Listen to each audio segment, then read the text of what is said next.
အားလုံးပဲမင်္ဂလာပါနီဆန်ဖန်ဆာတင်တဲ့အကြောင်းကိုကြိုဆိုလိုက်ပါတယ်ဒီနေ့အတွက် N3 ရဲ့9လပိုင်း2025အတွက် exam practice လေးလုပ်ပေးတာ J2 ရဲ့ပတ်ဝန်းကိုသွားမှာပါစိန်ခုနကတော့အတန်သွင်းနဲ့မီးပြတ်သွားလို့ဒီညမှာပဲဟိုကဖြတ်သွားတာအဲ့ဒါဆိုတော့အခုအစအနေပြန်ပြီးပြောပြပေးပါမယ်ဒီဟာလေးတွေကတော့နည်းနည်းကြောင်နာချက်ထားတာလေးတော့ရှိသွားတယ်ပေါ့နော်ကဲ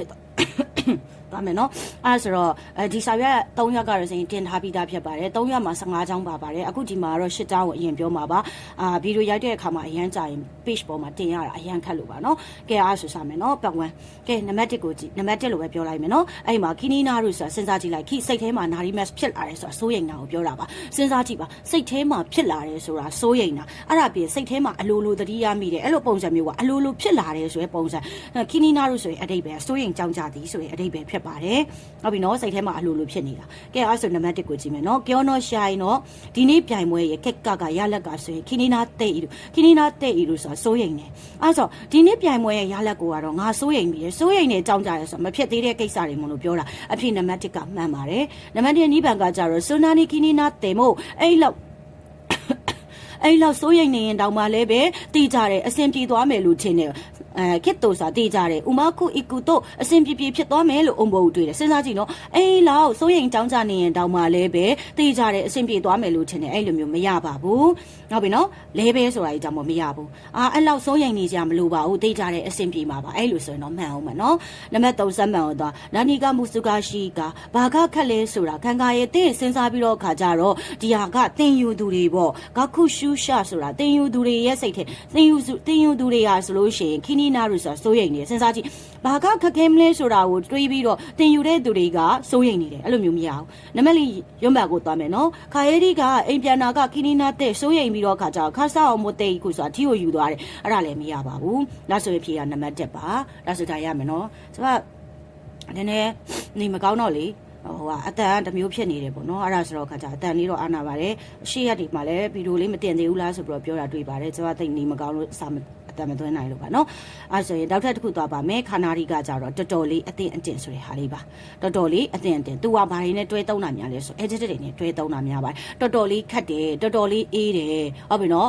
်အဲ့လိုပုံစံမျိုးတွေမှာသုံးတာပေါ့နော်ကဲအဲ့ဆိုနံပါတ်1အကြည့်ပါဦးကြည့်အစ်စမိုအမြဲတမ်းခါနာရီတော်တော်လေးအိုဆဲဝါနီနဲ့တဲ့ OD မှာကိုကြီးစောင်းရှောက်မှုတွေရတယ်အဲ့လိုမျိုးရှိလို့လားတော်တော်လေးကိုကြီးစောင်းရှောက်မှုရတယ်အဲ့လိုမျိုးမရှိပါဘူးဟုတ်ပြီနော်အမြဲတမ်းတော်တော်လေးအတင်ကိုကြီးစောင်းရှောက်မှုအဲ့လိုမျိုးတွေမရဘူးနော်နောက်ထပ်တစ်ခုနံပါတ်2နီးပန်ကဝါတာရှိကကျွန်တော်ကခီတာဟာနာရှိတဲ့ဝါကျွန်တော်ကြားခဲ့တဲ့စကားထဲမှာဆိုရင်တော့စွနကုတိုဝါအဲ့လိုကိစ္စကခါနာရီတော်တော်လေးဒါမှမဟုတ်အတင်နိုင်တာတော့မရှိဘူးလို့ထင်တယ်အဲ့လိုမျိုးမရှိပါကျွန်တော်ကြားခဲ့တဲ့ကိစ္စတွေကအဲ့လိုကိစ္စမရှိပါဘူးကျွန်တော်ကြားခဲ့တဲ့စကားတွေထဲမှာဆိုအဲ့လိုကိစ္စမရှိဘူးပဲလားမတော်တော်လေးပါထည့်เสียတာမလို့နံပါတ်3စမ်းပါတော့ခန္ဓာကျော်ကကောင်းပါလေးရဆိုရင်ခါဆေးကိုဟီတေးတဲ့ခါဆေးကိုဟီတေးတဲ့ဆိုတော့ तू ကဖျားနေပြီးတော့ခါကြတော့အေးမိတယ်ဖျားပြီးတော့ခါကြခါနာရီတော်တော်လေးကိုစရာဆိုတာစရာကြီးကပြင်မှန်းတော့ဆေးရတော့ယောဂဆိုလို့ရှိရင်ခံရခတ်တာဟုတ်ပြီနော်အဲ့ဆိုတော်တော်လေးခံစားနေရတဲ့ပုံပဲဒါကြောင့်မို့အဖြေကနံပါတ်3ဖြစ်ပါတယ်ဒါဆိုရမယ်နော်နံပါတ်4ရုံးပန်တော့ခုံတော့မှဂျင်းနီဒီရဲ့မြို့ကိုဥစုတ်တေခိတေခါရာကျွန်တော်ပြောင်းလာပြီးကြတဲ့ကတော်တော်လေး10နှစ်တောင်ရှိလာပြီတော်တော်လေး10နှစ်တောင်ရှိလာပြီမဟုတ်ဘူး10နှစ်တောင်ရောက်လာပါပြီဒီလိုဆိုရင်ရတော်တော်လေးတောင်ထည့်ရမလို့ဒါကြောင့်မို့အဖြေကစမ်းပန်ဖြစ်ပါတယ်ဒါဆိုရမယ်နော်နောက်ထပ်တစ်ခုသွားရအောင်နော်နောက်တစ်ခုကကြတော့ဗာပေးထားလဲဆိုဟိုသွန်းတို့ဆိုတာအားလုံးနီးပါဆိုတာအရေးအတွက်ကိုပြောတာဒီမှာကတော့အရေးအတွက်အားလုံးနီးပါးကအနီရောင်နေကြီးပဲဖြစ်တာများပါတယ်အပြာရောင်နေကြီးပဲဖြစ်တာများပါတယ်အဲ့လိုအရေးအတွက်ကိုပြောတာဖြစ်ပါတယ်ဒါကြောင့်မို့နံပါတ်1ကိုကြည့်ပါမယ်ဆိုင်ကင်ဝါအခုတလောကဟိုတွန်းတော်ဟီတိုကလူအားလုံးနီးပါးကကီတိုင်တန်ဝါကိုမိုဘိုင်းဖုန်းကိုဝတ်တဲ့ဤလူကင်ဆောင်နေကြတယ်မိုဘိုင်းဖုန်းကိုကင်ကြပါတယ်ဟုတ်တယ်လေအရေးအတွက်လူအယောက်တရာမှာ69ယောက်လောက်ကင်နေအဲ့ဒါကိုပြောတာဖြစ်တဲ့အတွက်အဖြေဟာအကြည့်ပါမှာဒါဆိုရမယ်နော်နံပါတ်2နီးပန်ဝင်သွားခါရင်းဝါတူဟာဆိုလို့ရှင်ရှားကြီးကိုအပြိုင်ပွဲကိုဟိုတွန်းတော်အားလုံးနီးပါးမိနိုင်ဟိုတို့မကြည့်တလောက်အဲ့လိုမျိုးကြည့်တာမကြည့်တာအရေးအတွက်နဲ့မဆိုင်ပါဘူးဒါကြောင့်မို့ဒါကြီးကမရပါဘူးဟုတ်ပြီနော်အရေးအတွက်နဲ့ပဲဆိုင်မန်ဒီဟာနံပါတ်3စမ်းပန်ကိုသွားစမ်းပန်ကကြတော့လိုင်းနီချီစတာခိုရိုကဂျပန်ကိုလာခဲ့တော့ကဒီကလိုင်းနီချီဆိုတာဂျပန်ကိုလာတာနော်ဂျပန်ကိုလာခဲ့တော့ကတော့နီဟွန်ဂောကဂျပန်ဘာသာစကားကိုဟိုတွန်းတော်ဝါကတ်တဲ့အားလုံးနီးပါးနားလဲပြီးသူတဲ့မို့အရန်ကိုတိုင်ဟန်တက်တာခက်ခဲခဲ့တယ်အားလုံးနီးပါးနားလဲပြီးအရန်ကိုခက်ခဲခဲ့တယ်တဲ့စောက်ထိုးကြီးအဲ့ဒါကြောင့်မို့အဖြစ်နံပါတ်3မှာနံပါတ်4ရွံ့ပန်ကိုသွားမယ်နော်ခွန်းတော်ဒီတစ်ခေါက်ဂျီကန်ကအပ်တာအချိန်ရှိမယ်ဆိုရင်ဟိုတွန်းတော်အားလုံးနီးပါးအဆိုးပြီးနီက ရှောက်လေဖို့ရန်အတွက်အီကီမာရှော့သွားကြရအောင်အားလုံးဒီမှာရှောက်လေဖို့ရန်သွားကြအောင်မဟုတ်ဘူးအားလုံးနဲ့အတူတူမင်းသားအားလုံးနဲ့အတူတူရှောက်လေကြရအောင်အဲ့လိုပဲရမယ်နော်အားလုံးဒီပါမရအောင်ဒါကြောင့်မို့အဖြေနံပါတ်၄လဲမှားတယ်ဒါဆိုရမယ်နော်နံပါတ်34ကိုသွားမယ်နံပါတ်34အဲ့မှာကျတော့တို့ကဆန်းတို့ဗာပေးထားလဲဆိုမရှိဆိုပြီးတော့ပေးထားမရှိဆိုတာတော့အနှုတ်သဘောဆန်တယ် minus အခြေအနေတွေမှာပဲသုံးတာများတယ်နောက်ထပ်တစ်ခုကကျတော့သူကဗာလဲဆိုရင်ပိုတင့်တော်တယ်ပိုကောင်းတယ်ဟုတ်ပြီနော်ပိုတင့်တော်တယ်ပိုတင့်တော်တယ်ပိုကောင်းနေဆိုရင်အတိတ်ပဲပိုကောင်းနေမိုင်းသူဟာလေဘယ်လိုပုံစံမျိုးလဲဆိုရင်ဟို minus မကောင်းတဲ့အခြေအနေမှာပဲတုံးပြီးတော့ခါကြအဲ့ဟာပိုတင့်တော်တယ်ပိုကောင်းနေပေါ့ဥမာအဖြစ်ကိစ္စရဲ့နှစ်ခုကိုရှင်ပြတာနှိုင်းရှင်ပြတဲ့အခါမှာကိစ္စနှစ်ခုနှိုင်းရှင်ပြတဲ့အခါမှာသုံးပါတယ်နှိုင်းရှင်ပြတဲ့အခါမှာသုံးတယ်ဟုတ်ပြီနော်အဲ့ဆိုတော့ပိုကောင်းတယ်ပိုတင့်တော်တယ်ကဲအဲ့ဆိုရင်သွားရအောင်နံပါတ်1ကိုကြည့်နံပါတ်1မှာဆိုလို့ရှိရင်ခုနိုးဒီရဲ့ဟိုကိုကူရှော့ကဟိုကိုကူရှော့ဆိုတာကကြော်ညာစာဒီရဲ့ကြော်ညာစာကမော်စကိုရှိနောက်ထပ်နေနဲ့မာရှိနီဒေရူရောပိုကောင်းပြီးတော့ထွက်လာဖို့ရအတွက်မိုးအီချီတို့နောက်တစ်ကြိမ်ခါခုရေးမယ်တဲ့အဲ့လိုမျိုးကမြန်မာလူဆိုတော့ဒီစာရွက်ကလေးပိုကောင်းကောင်းလေးထွက်လာဖို့ရအတွက်နောက်တစ်ကြိမ်ရေးမယ်အဲ့လိုပုံစံမျိုးပဲစဉ်းစားကြည့်လိုက်မှန်တယ်လို့ပဲဒါပေမဲ့ကျွန်တော်ကကိစ္စရဲ့နှစ်ခုနှိုင်းရှင်မှာဒါဟာကိစ္စရဲ့နှစ်ခုမဟုတ်ဘူးစာရွက်ကိစ္စစာရွက်စာတမ်းပြောရမယ်ဆိုလို့ရှိရင်ကြော်ညာစာတစ်ခုတည်းအကြောင်းပဲပြောထားတာနှစ်ခုနှိုင်းရှင်ထားတဲ့ပုံစံမဟုတ်ဘူးဒါကြောင့်မို့ဒါမှားတယ်နံပါတ်2နိဗ္ဗာန်ကိုသွားနိဗ္ဗာန်ကကြတော့အာနောအာရုဘိုက်တိုစုရုကူရိုင်းနာတာအဲ့လိုအချိန်ပိုင်းအလုပ်ကိုလုံးရမှထက်စားရင်ဟုတ်ပြီနော်ဟာကြီးမဲခါတာအစကနေပြီးတော့ခါကြတော့ဟာတာရာကနိုင်ဟိုကအလုံးမလုံးခဲ့တာကမရှိစာတင့်တော်တယ်စိမ်းပြောထားပြီးသား minus အခြေအနေမှာတုံးတယ်ပိုတင့်တော်တယ်ပိုကောင်းတယ်အဲ့လိုအချိန်ပိုင်းအလုပ်ကြီးကိုလုံးရမှထက်စားရင်ဆိုတာကခူရိုင်းနာတာဆိုရှေ့ရကိစ္စလုံးဝမှထက်စားရင်နောက်ကကိစ္စမှတော်သေးတယ်ပို့ပြီးတော့တင့်တော်သေးတယ်တော်သေးတယ်ဆိုတဲ့ကိစ္စပုံစံမျိုးကိစ္စရဲ့နှစ်ခုကိုနှိုင်းရှင်ထားတာပဲဒီကိစ္စကြီးကိုလုံးဝမှထက်စားရင်မလုပ်ဘူးဆိုတဲ့ကိစ္စမှပိုတော်သေးတယ်အဲ့နှစ်ခုကိုနှိုင်းရှင်ထားတာအဲ့ဒါပြည့်ရလဲနောက်ထပ်တစ်ခုကဒီအချိန်ပိုင်းလုံးကိုလုံးဝမှထက်စားရင်ဆိုကြရစားမကြိုက်တဲ့ပုံစံ minus ပုံစံတွေပြောတာဖြစ်တဲ့အတွက်เนาะဒီအချိန်ပိုင်းလုံးကိုလုံးဝမှထက်စားရင်ဟာဂျီမဲခါတာအစအနေပြီးတော့ကကြဟာတာရာကနိုင်ဟိုကအလုံးမလုံးခဲ့တာပေါ့နော်မလုံးခဲ့တာကပို့ပြီးတော့တင့်တော်ပါတယ်ဒါကြောင့်မို့အဖြေကနံပါတ်2ဖြစ်ပါတယ်နံပါတ်3စမ်းပန်ကိုသွားအိုးသားဆန်ရဲ့ကိုရိုမွန်တော့ကလေးမွားတော့ငါဟာနာရှိနီစကားတွေမှာဆိုရင်ねစဉ်းစားကြည့်နော်မင်းသားကအားလုံးကမရှိနီပို့ပြီးတော့ကောင်းတဲ့အိုးဝါရာကြီးစတာဆိုတာပိုကောင်းရီခဲ့ကြတယ်ဘလို့ကြီးလဲအကျယ်ကြီးရေမော်တယ်ဘာမှမဆိုင်နံပါတ်4ရုံးပါတော့သွားစွန်နာမရှိနာအိုနေကယူအဲ့လိုမျိုးပိုတင့်တော်တဲ့နော်အိုနေကတောင်းဆိုမှုတွေကိုအစ်သေးမို့ပြောလဲပဲခါမှပြောလဲပဲပေါ့နော်ရှိခတာကနိုင်ဆိုတာကလေမတတ်နိုင်ဘူးဆိုရင်အတိတ်ပဲမတတ်နိုင်ဘူးအဲ့လိုမျိုးပိုကောင်းတဲ့တောင်းဆိုမှုတွေကိုပြောလဲပဲမတတ်နိုင်ဘူးအဲ့လိုမျိုးပိုကောင်းတဲ့ပုံစံပေါ့ကျွန်တော်ခုနကပြောတယ်ပိုတင့်တော်တယ်ပိုကောင်းတဲ့ကိစ္စရဲ့နှစ်ခုကိုရှင်းပြတာဒီမှာဆိုဒီလုံးကြီးလုံးရမှာထက်ဆိုင်မလုပ်ဘူးဆိုတဲ့ကိစ္စမှာပိုတင့်တော်မယ်ရှင်းပြထားတာအဲ့ဒါကြောင့်မို့နံပါတ်4ကလည်းလုံးဝမရဘူးမြန်မာလူကြီးလည်းမမှန်ဘူးနံပါတ်35ကိုသွားမယ်နော်နံပါတ်35စန်ဂျူကောဘယ်မှာအဲ့မှာကျတော့ခုရှာမိဆိုနှာရှိတာနှာချီတယ်ဆိုတဲ့အဓိပ္ပာယ်ချီတာအဲ့လိုချီတာလား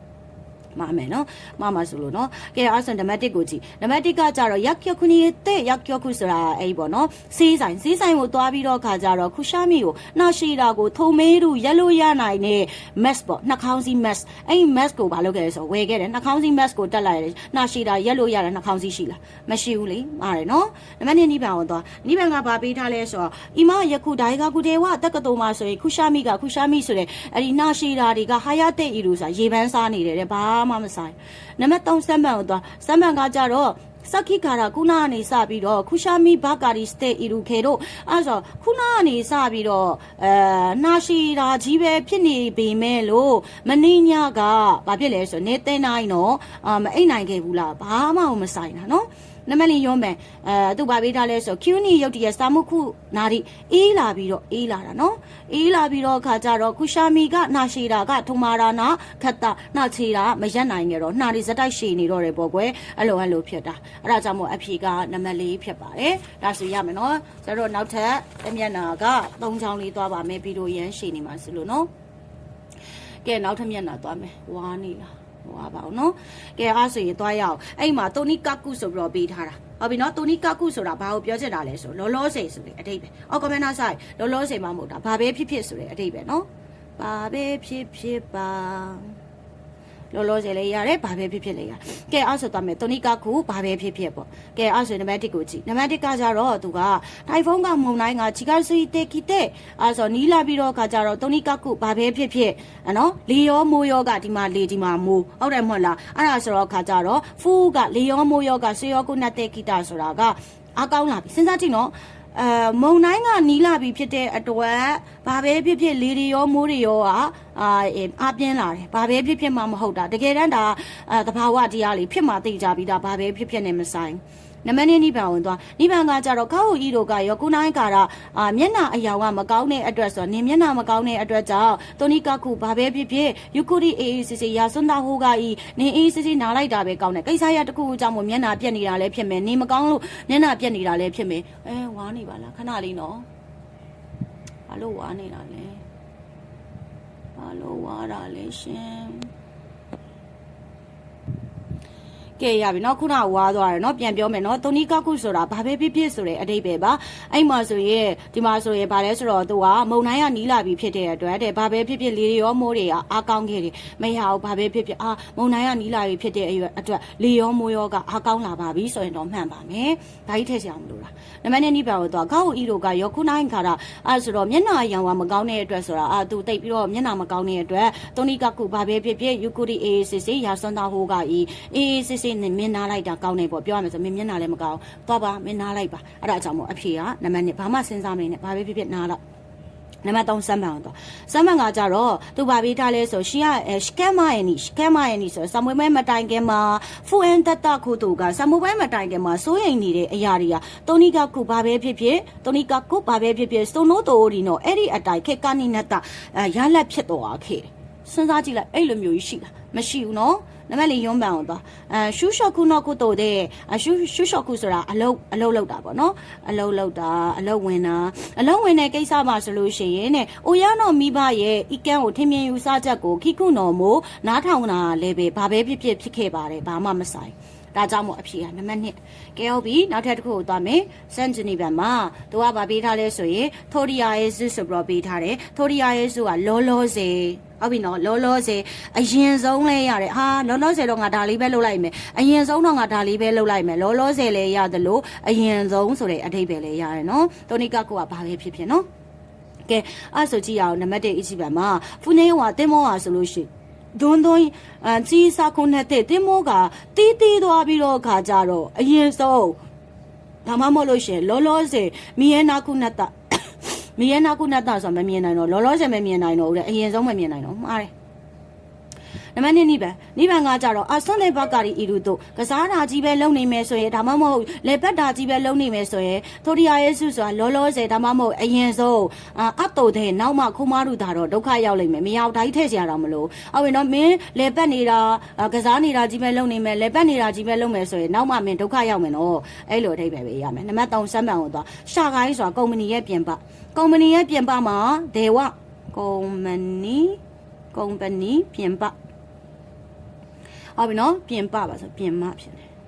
ကုမ္ပဏီပြင်ပရဲ့ရှင်ငိုတိုကအလုတ်ကအိုဝတ်တနိုတဲ့ပြီးသွားပြီဖြစ်တဲ့အတွက်သူကအပြင်မှာကုမ္ပဏီရဲ့အပြင်မှာသွားပြီးတော့ခါကြတာဝန်ထမ်းဆောင်ရတာပေါ့ဥမာအပြင် customer နဲ့သွားတွေ့တာမျိုးပါမျိုးပေါ့ကုမ္ပဏီပြင်ပမှာလုပ်ရမယ့်အလုပ်တွေပြီးသွားပြီဖြစ်တဲ့အတွက်တဲ့ထိုဒီယာစုကကြတော့အရင်ဆုံးဒါမှမဟုတ်ရင်လောလောဆယ်ဂျီမူရှော့နီရုံးခန်းကိုဒင်ဝါရှတာဖုံးဆက်ခဲ့ပါတယ်အရင်ဆုံးပေါ့နော်ရုံးခန်းကိုသူဖုံးဆက်ခဲ့တယ်ကျွန်တော်ကတော့ဒီလုပ်ပြီးသွားပြီဒါကြောင့်မို့အဖြေကစမ်းပါကျွန်တော်အပြင်မှာလုပ်ရမယ့်ကိစ္စတွေအားလုံးပြီးသွားပြီရုံးဖုံးဆက်တယ်အဲ့လိုအဓိပ္ပာယ်အရင်ဆုံးဖုံးဆက်တယ်နံပါတ်4ရုံးပန်တော့ရုံးပန်ကကြတော့လျောကိုကခီးကအစ်ရှော်နီအတူတူsorry ခါစိုးကုကမိသားစုကအစ်ရှော်နီအတူတူလျောကိုစုရုနော်ဝခရီးသွားတယ်ဆိုတာကဟုတ်ပြီနော်မိသားစုတွေကအတူတူခရီးသွားတာကတဲ့အရင်ဆုံးဗာလဲဟိစာရှိဘူရီဒတ်တာကြာနေခဲ့ပြီအရင်ဆုံးကြာနေခဲ့ပြီလည်းမဟုတ်ဘူးလောလောဆယ်ကြာနေခဲ့ပြီလည်းမဟုတ်ဘူးဒါကြောင့်မို့အဖြေစတမ်ပါကဲနောက်ဆုံးတစ်ကြောင်းဒါလေးပြင်ရတော့ဆိုရင်ရက်မယ်34ရဲ့35ရဲ့နောက်တစ်မျက်နှာရဲ့ကနောက်တစ်ပိုင်းမှာပြောမယ်နော်နံပါတ်33ကြည့်နံပါတ်33မှာကြတော့ဒိုရီယောကဘာကိုပြောချင်တာလဲဆိုလုတ်ဖို့ကင်ဘတ်ဖြစ်တဲ့အတွက်အလုတ်ထဲမှာပဲရှိမယ်အလုံးနဲ့ဆိုင်တဲ့ကိစ္စတွေမှာပဲသွားမယ်နံပါတ်1ကိုကြည့်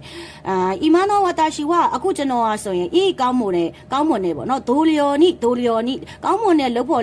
ကင်ဘတ်တွေနဲ့မေကူမာရဲတဲ့ဤလူတို့အုံမို့ပြည့်စုံနေတယ်လို့ထင်နေဆိုတာအခုကျွန်တော်မှကောင်းမွန်တဲ့လောက်ဖို့ကင်ဘတ်တွေအများကြီးရှိတယ်ပြည့်စုံရှိနေတယ်လို့ထင်နေအဲ့လိုအတိတ်ပဲပါပြည့်စုံနေတယ်လို့ထင်နေဆိုတာကောင်းတဲ့လောက်ဖို့ကင်ဘတ်တွေနဲ့သူရှိနေတာဖြစ်ပါတယ်ဒါကြောင့်မို့အဖြေကနံပါတ်1သူ့မှာကောင်းတဲ့လောက်ဖို့ကင်ဘတ်တွေနဲ့ပြည့်နေတယ်လို့ထင်နေဆိုတာဘာကိုပြောချင်တာလဲဆိုသူ့မှာရှိနေတယ်လို့ကောင်းတဲ့လောက်ဖို့ကင်ဘတ်တွေရှိတယ်လို့ထင်ပါတယ်ပေါ့နံပါတ်2နိဗ္ဗာန်သွားနိဗ္ဗာန်ကကြတော့မီဇူတာနီဆန်ဝါမီဇူတာနီဆန်ဆိုလို့ရှိရင်တိုရီဟီကီဆာကီနော်တိုရီဟီကီဆာကီဆိုတာကကုံသွယ်ရေးလုပ်ငန်းကုံသွယ်ရေးကုမ္ပဏီပေါ့အဲ့ကုမ္ပဏီရဲ့ခိုင်ရှာနီကုမ္ပဏီမှာဟုတ်ပြီနော်တိုရီဟီကီဆာကီနော်ခိုင်ရှာနီအဲ့ဒါဆိုကုံသွယ်ရေးကုမ္ပဏီမှာဤရုရှိနေတဲ့ဒိုလျောဒါလုပ်ဖို့ကင်ဘတ်ဖြစ်ပါတယ်သူဖြစ်ပါတယ်ရှိနေတဲ့သူဖြစ်ပါတယ်ဒါမှမဟုတ်လို့ရှိရင်ရှိနေတဲ့အလုတ်သမားဖြစ်ပါတယ်ဝန်ထမ်းဖြစ်ပါတယ်အဲ့လိုမျိုးသုံးရမှာလုပ်ဖို့ကင်ဘတ်ဖြစ်ပါတယ်မရဘူးဟုတ်ပြီနော်ဝန်ထမ်းတို့ဘာလို့ပဲရမယ်ဝန်ထမ်းဖြစ်ပါတယ်ပေါ့နောက်တစ်ခုနံပါတ်3ဘာပေးထားလဲဆိုဆူဇူကီဆန်တော့ဆူဇူကီဆန်တွေကပါတီတဲ့ပါတီမှာအတေတွေ့ပြီးတော့အခါကျတော့စုခုနီချက်ချင်းကိုလုတ်ဖို့ကင်ဘတ်တွေဖြစ်သွားခဲ့တယ်ချက်ချင်းကိုခင်မင်သွားခဲ့တယ်လို့ဘာလို့မှရမယ်ဟုတ်ပြီနော်နံပါတ်4ရွံ့မှန်ကိုသွားရွံ့မှန်ကကြတော့နဂါယာမဆန်တိုကနဂါယာမဆန်ဆိုတာကတော့ဟုတ်ပြီနော်နဂါယာမဆန်နှင်းကတော့ဘာဖြစ်လဲဆိုတက္ကသိုလ်မှာဒါကခုတည်းတက္ကသိုလ်မှာ4နှစ်ကြာတောက်လျှောက်ကိုလှုပ်ဖို့ကင်ဘတ်ဖြစ်ခဲ့တယ်တငယ်ချင်းဖြစ်ခဲ့တယ်ပဲရမယ်တိုမိုဒါချီတက်တာတငယ်ချင်းဖြစ်ခဲ့တယ်ကျောင်းဆိုတာတငယ်ချင်းပဲရှိတာလှုပ်ဖို့ကင်ဘတ်မရှိဘူးဒါကြောင့်မို့အဖြေကဘာလဲဆိုရင်အစ်ချီပန်ဖြစ်ပါတယ်ဒါဆိုလို့ရှိရင်ဒီနေ့အတွက်ပတ်ဝန်းလေးကိုဒီမှာခဏရက်ပါမယ်ပတ်တူကတော့ဆိုရင်နောက်တစ်ပိုင်းခဏနေမှာဆက်ပြီးတော့တင်ပေးပါအားလုံးပဲကျေးဇူးတင်ပါတယ်ပိတ်ပြီနော်